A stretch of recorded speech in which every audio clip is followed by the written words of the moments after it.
আমার ব্যাপারে আসলে কিছু কমপ্লেইন আছে আমার আশেপাশের কাছের মানুষদের। সেটা হচ্ছে আমি একটা খুব খুব একটা ওপেন আপ হই না। আমি আসলে সবার সাথে মিশি না, খুব একটা কথা বলি না। তো এই বিষয়টাতে যেটা হয়েছে, আমি কতগুলো সুবিধা আমি পাই আর কতগুলো অসুবিধা হয় আমার।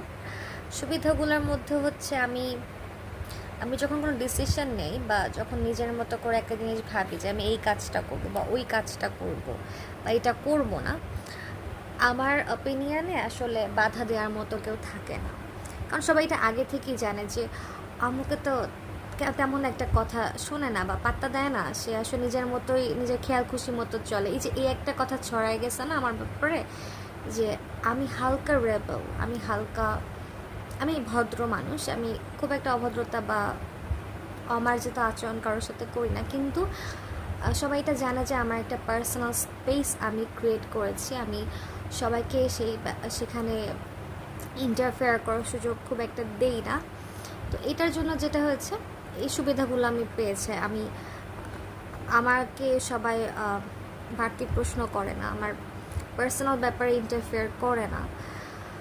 আমার সাথে কথা বলতে গেলে সবাই একটু চিন্তা করে যে না, ওকে আমরা একটু না, ওর সাথে আমরা এই ব্যাপার নিয়ে একটু ডিসকাস না করি, ওর সাথে আমরা এই ব্যাপারে একটু বেশি বেশি আলাপ সালাপ না করি, ওকে আমরা খোঁচা দিয়ে না কথা বলি। কারণ ও তো খুব একটা রিয়াক্ট করে না, ও তো খুব একটা কথা বলে না। তো এটা একটা সুবিধা আমার। আর অসুবিধা হচ্ছে, অনেকগুলো অসুবিধা আছে। তার মধ্যে হচ্ছে সমালোচনার শিকার হই প্রচুর। অহংকারী মনে করে, যেটা আসলে আমি অহংকারী না। আর তৃতীয়ত হচ্ছে হিংসুটেও বলে অনেকটা। হিংসা আমি কাউকে করি না। আসলে কম কথা বললে মানুষ হিংসুটে বলে। হিংসুটে আসলে কম কথা বলা মানুষকে তো হিংসুটে বলা উচিত না। তাদেরকে বলা উচিত আসলে যে স্বল্পভাষী, কিন্তু এটা না বললে অনেকে হিংসুটে বলে। এটা ঠিক না, এটা শব্দের অপব্যবহার।